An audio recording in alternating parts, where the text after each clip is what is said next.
Bonjour, bonjour, ou bonsoir, bonsoir mes belles étoiles. J'espère que vous allez tous bien. J'espère que la santé va. J'espère que le moral va aussi. Et merci à vous d'être là. Merci de votre gentillesse, de vos gentils mots. Merci à vous. Je remercie même les personnes qui sont méchantes. Ouais. Je préfère encore une méchanceté qu'une ignorance. Ah bah oui, bah, autant le dire, hein, autant le dire. Mais comme disait l'autre, il est plus facile de convaincre quelqu'un en le trompant que de convaincre quelqu'un qu'il est trompé. Moi, je ne convainc personne ici. Personne, personne, personne. Mais aujourd'hui, est-ce que un tirage, comme je vais le faire, va vous convaincre de quelque chose? Oui, beaucoup tournent autour du président de la République. Beaucoup souhaitent le voir partir, le voir tomber, le voir démissionner, le voir, voilà. Ah oui, mais le président, il a plus d'un tour dans son sac. Peut-être qu'il a une voyante attitrée. Il a mieux que ça. Il a Merlin l'Enchanteur avec lui. Et aujourd'hui, Merlin l'Enchanteur, eh oui, il a un nom. Il ne s'appelle pas Merlin l'Enchanteur pour lui, mais il porte un nom. Un nom qui va peut-être sortir dans quelque temps. Parmi les souhaits du président de la République, c'est porter Richard Ferrand à la tête du Conseil constitutionnel. Ah, ça pique. Ouais, pour prendre la suite de Laurent Fabius. Oui, il a pensé à l'ancien président de l'Assemblée nationale dont il est très proche. Un choix pas risqué du tout, mais c'est risqué d'un autre côté. Est-ce que ce choix-là ne va pas affaiblir l'institution? Est-ce que ça ne va pas affaiblir? Eh oui, eh oui. Alors, un petit peu de remémorage, d'idées pour se remémorer certaines choses. Alors, il va proposer la semaine prochaine officialiser. Et ça, il va le proposer la première, vers le 10 janvier. Oh, qu'est-ce que je raconte? Moi, je suis bloquée à janvier, plutôt le 10 février. Il va faire son choix. Apparemment, ce choix-là s'arrête sur un très fidèle, très fidèle, parmi ses fidèles, l'ancien président de l'Assemblée nationale, M. Richard Ferrand. C'est un ex-socialiste hein, qui a pourtant refusé d'entrer dans les derniers gouvernements. Chaque fois qu'il lui a proposé quelque chose, il a dit non, il n'avait pas envie.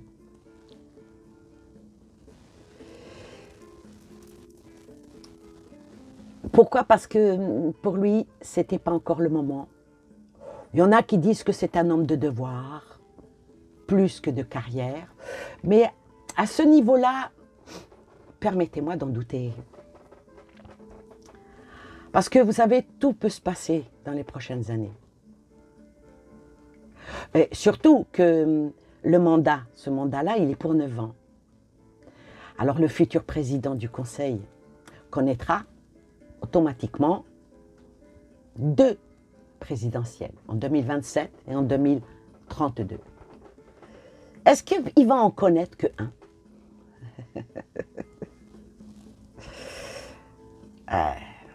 Ou 2, on ne sait pas. Vous savez que la conquête du pouvoir par l'extrême droite, Marine Le Pen promet d'inscrire la priorité nationale dans la Constitution. Pour elle, cette nomination Et donc, peut-être crucial. Mais peut-être pas lui, enfin. Mais le choix de M. Macron, ça inquiète quand même. Parce que ce qui n'a pas le profil pour devenir le garant des institutions, pour protéger nos droits, nos devoirs, pour vérifier la conformité des lois avec la Constitution. On va pas aller sur ce terrain-là. Mais bon, nommer un de ses proches, c'est pas dangereux pour lui. Mais ce qui est fort probable, c'est l'impartialité du Conseil qui sera plus garantie. Bon, tout seul, il ne peut rien faire. Hein. Il ne peut pas faire grand-chose. Parce qu'il y a quand même 9 personnes, 9 membres. Mais parmi eux, il y a d'autres macronistes. Jacqueline Gouraud, que Emmanuel Macron a lui-même nommé, Véronique Malbec, qui est, elle, très proche de Richard, ou encore Jacques Mézard. Oui. Et oui, après 2027, il deviendrait membre de droit de l'institution, c'est automatique. Hein. Il pourra donc aussi siéger hein, s'il veut, et prendre même des décisions en tant qu'ex-président. Ah oui, c'est comme ça que ça se passe. Mais,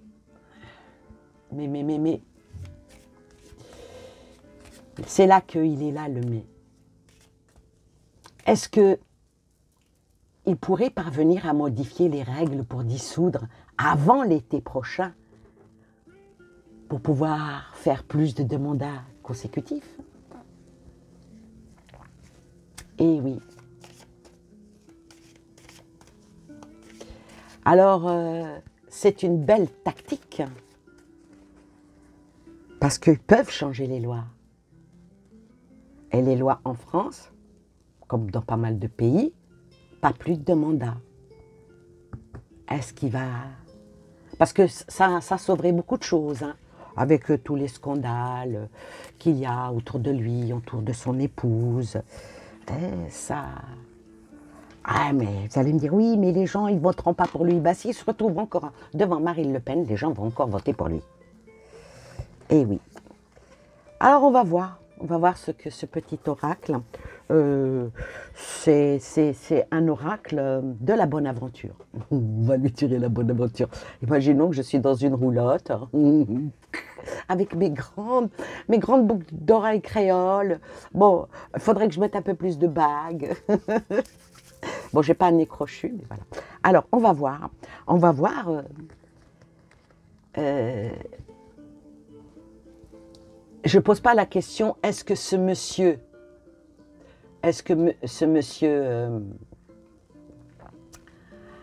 va y être, monsieur Richard Ferrand? Ça sera peut-être une autre question. Mais est-ce que dans la tête, l'idée de monsieur Macron, c'est de faire un 3e mandat? C'est une bonne question, ça. Je ne demande pas est-ce qu'il va faire un 3e mandat, mais est-ce qu'il y pense? C'est ça le plus... C'est la tactique des gendarmes. Alors, est-ce qu'il pense à ça?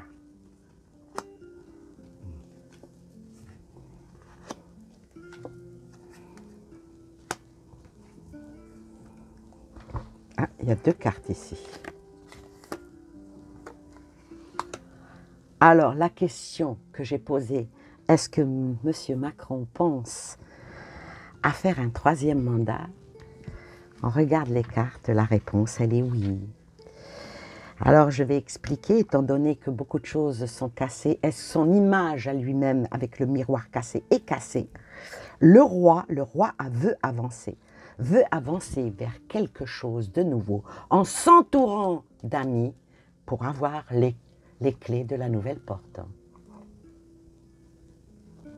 La réponse est oui. C'est simple. C'est simple, c'est clair, c'est net. Et puis il sort en plus. Hein. Bon, maintenant, on va poser la question. Est-ce que monsieur... Parce qu'il le propose, hein. Attention, hein, c'est pas... voilà, il le propose. Est-ce que monsieur Richard Ferrand, c'est pas le maréchal Ferrand, c'est Richard Ferrand avec un D. Est-ce que monsieur Richard Ferrand va être à la tête du Conseil constitutionnel de France? Elle est venue toute seule, donc on la prend. Elles viennent toutes seules les cartes. Hein. Bon, on en prend 5. Hein.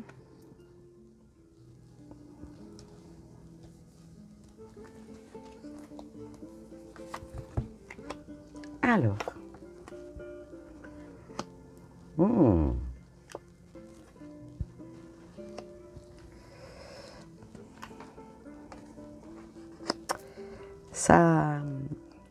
Ça suce le citron, comme on dit, les clés. Ah. Oh oui. Ah oui. Alors je dirais qu'il va y avoir des hésitations quand même. Hein. Il va hésiter. Il va hésiter parce qu'il va vouloir des garanties, mais ça sort pas le roi. Comme tout à l'heure, le roi, c'était le président. Là, ça sort la reine. Alors, la reine, ici, cette carte-là, elle explique bien que c'est un vrai ami à lui. Parce que la reine, c'est tout ce qui est l'abondance, c'est l'impératrice hein, dans le tarot. Hein. Donc, ici... les émotions, on va parler d'émotions avec ce monsieur-là. C'est une preuve aussi de faiblesse hein, qu'il a vis-à-vis de Macron. Et pourtant, un détail pourrait tout changer pour qu'il accepte. Voyez, c'est vraiment en bonne voie pour qu'il puisse dire un oui. Avec cette carte-là qui est la lune, ça change un petit peu la donne. Parce que là, il se sent un défi à soulever. Qu'est-ce qui pourrait être bien, visible et bien pour moi?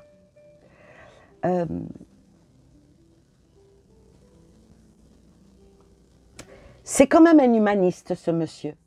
Oui, mais comme il y a le soleil qui éclate, qui éclaire plus que la lune, et le soleil, on sait qui c'est, hein,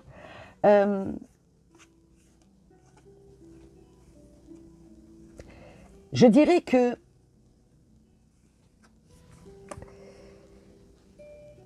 comme si qu'il ne peut pas dire non.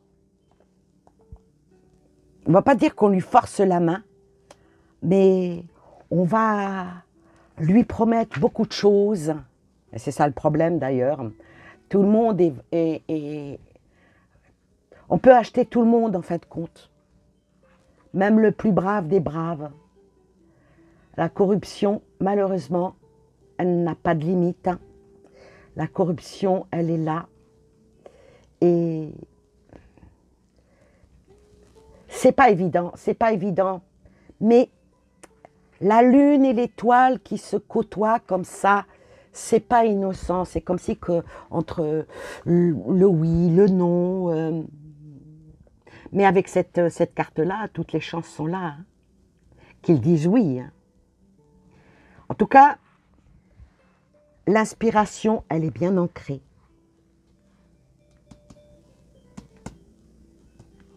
Et moi, je pense que après maintes hésitations, il finira par accepter puisqu'il y a les clés qui arrivent. Mais la seule carte qui est, on va dire, un petit peu négative, c'est celle-ci. La faux, ça veut dire couper, supprimer des choses, pour refaire autre chose, aller de l'avant. Ah, c'est pas bon. Hein. Bon, c'est bon pour eux, ils sont à la bonne place, ils sont... Oui, mais ça peut mettre, comment dire, il va mettre le pied à l'étrier au cavalier pour aller beaucoup plus loin. Donc, alors il va couper dans le vif, il a les clés. Il a les clés de la maison, comme il disait l'autre. Il a les clés de la maison. Et ici, la faux représente, dans le tarot, c'est plutôt le roi d'épée. Donc ici, il va y avoir cette option qui va se présenter à eux, même si elle paraît très peu engageante, mais ils vont quand même le faire. Ils vont faire soi-disant le meilleur choix possible. Je ne veux pas dire qu'il va y avoir de... Ils ne vont pas culpabiliser, hein, pas du tout. Hein, pas du tout. Mais, avec cette carte-là, ça parle de il faut semer avant de récolter. Et la carte 12, qui est le cavalier, comme le cavalier dans le Petit Lenormand, tout ça, qui est les nouvelles, la visite, les choses qui avancent, le mouvement. Elle représente... puis le cavalier n'est pas en premier, le cavalier est en dernier, ce qui veut dire que les choses vont avancer et tout est stratège, tout est calculé, mais au millimètre près, on me dit. Vous voyez? Avec cette carte-là, vous savez que le mot-clé, ça s'appelle le contrôle. Contrôler sa monture pour pouvoir sauter la haie, pour pouvoir être droit, être noble. Vous voyez où on veut en venir là? Oui. Alors, ici, l'impulsion du jeu, c'est une situation qui va bouger, la victoire et les obstacles, hein, voilà. En tout cas, ici, il possède la force dans tous les sens du terme, aussi bien interne, de tous leurs besoins. Et c'est là que ça sera le moment qu'ils vont faire pour intervenir et pour montrer leur puissance. Ils vont faire usage de plein de choses pour atteindre leurs objectifs. Donc, effectivement, si en cas où ce monsieur-là, il a de fortes chances d'être pris, bon, le vœu, il est tellement fort que c'est comme si qu'il y était déjà. Le vœu déjà de deux personnes et puis de ceux qui sont pour cette personne. Donc oui, il y aurait peut-être un énorme danger pour un danger démocratique. Hein, ouais. Il se peut que ça soit ça. Bon, ce qu'il ne faut pas oublier une chose, qu'est-ce qu'en pensent les parlementaires? Ça, on ne sait pas, les députés, les sénateurs, des commissions. Parce que eux, ils auront à se prononcer. Et ça se fera le mois prochain. Ce qu'il ne faut pas oublier, c'est qu'il faut qu'il soit 3. Il faut 3 cinquièmes des voix pour y faire barrage. Alors, on va poser la question. Pour l'instant, c'est un oui, oui. Alors maintenant, est-ce que il y en a qui vont faire barrage à ça? Est-ce qu'ils vont faire barrage? Est-ce qu'ils vont faire barrage?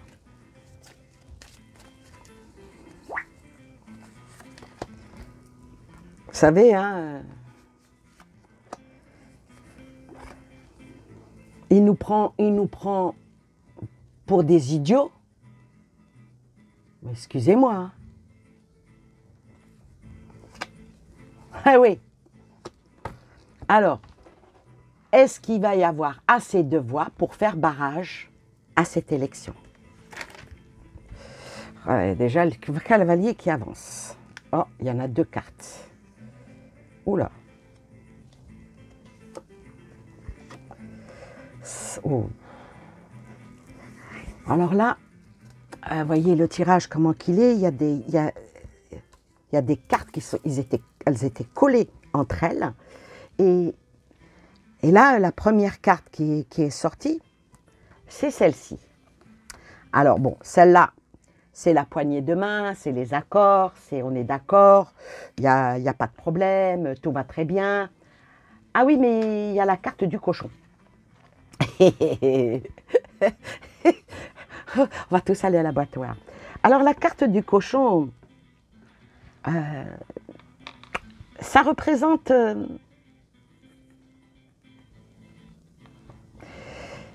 la carte du cochon, elle est là pour nous demander de regarder sous la surface afin de mieux évaluer la situation et chercher la vraie signification de cet accord.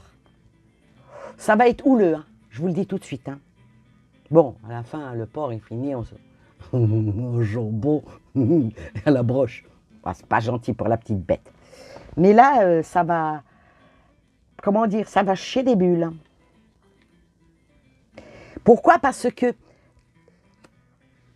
avec cette carte-là,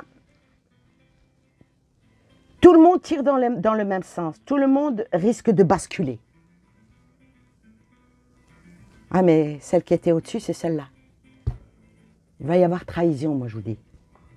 En principe, ça ne doit pas passer. En principe, ça ne doit pas passer.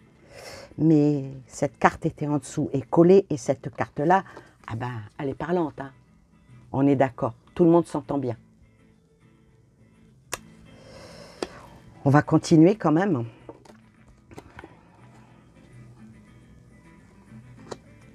Bâtir.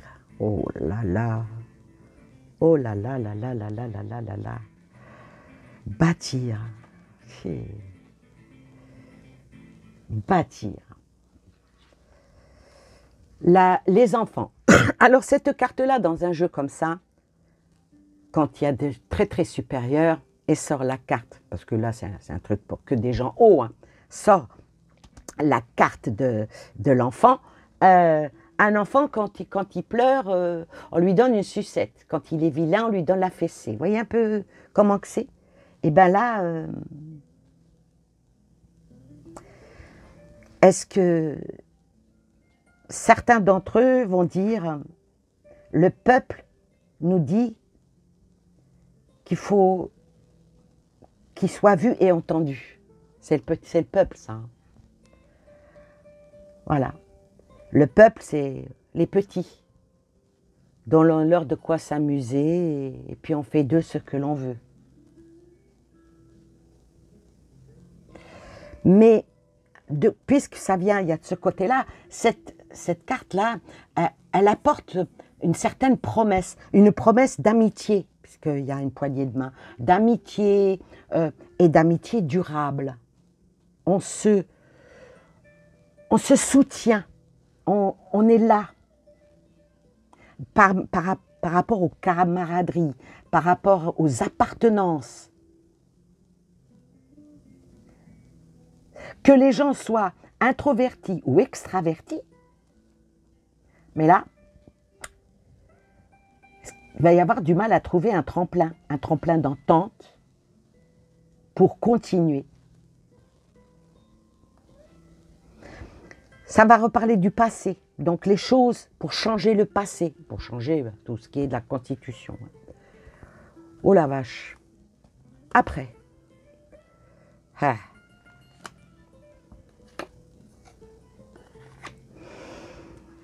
Ouais.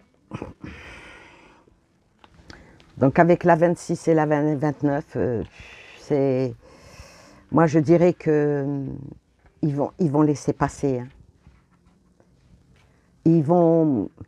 À moins d'un miracle, à moins que ça soit lui, comment il s'appelle, Richard Ferrand, qui change d'avis,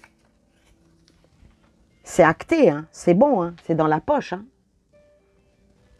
Ouais, mais attention, cette carte-là, elle représente, parce que c'est un autre jeu, parmi les cartes du tarot, elle représente la papesse, l'étoile,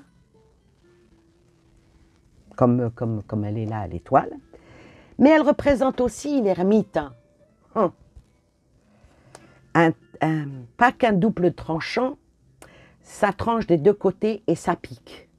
Voyez?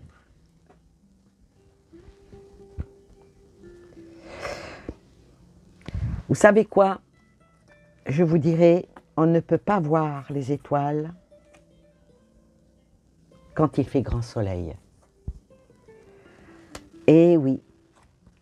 Et avec la dernière carte, qui est le foyer, qui est, si vous regardez bien, c'est une cheminée, peut-être même la cheminée qui est à l'Élysée. Hein. Ouais, écoutez, vaut mieux en rire. Hein.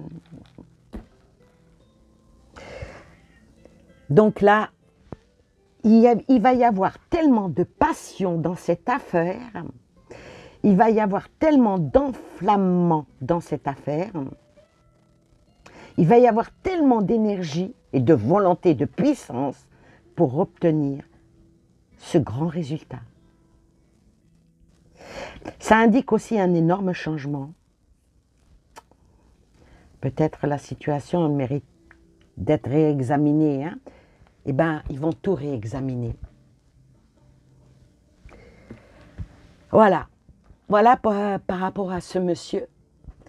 Qu'est-ce qui va en devenir?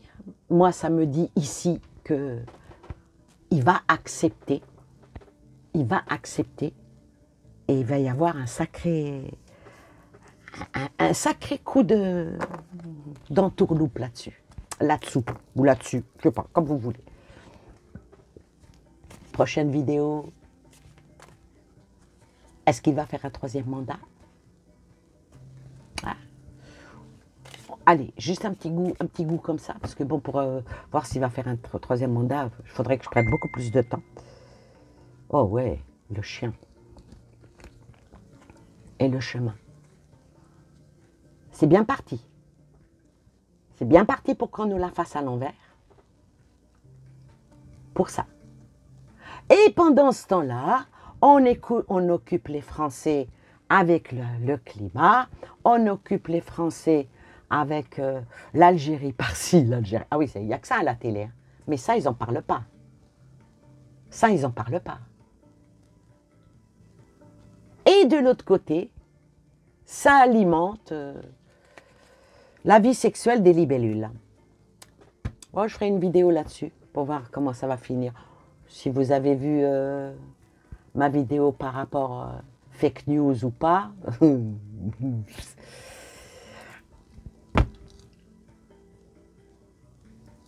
on en saura peut-être plus ou peut-être pas. Et c'est bien parti pour que ça soit peut-être pas. Voilà. Pour aujourd'hui, je m'arrête là. Réfléchissez, pensez-y et faites comme moi. Priez. Parce que Fabius, c'est pas le meilleur des hommes, mais Richard Ferrand, pour Macron, c'est le meilleur ami. Et oui. Bye bye.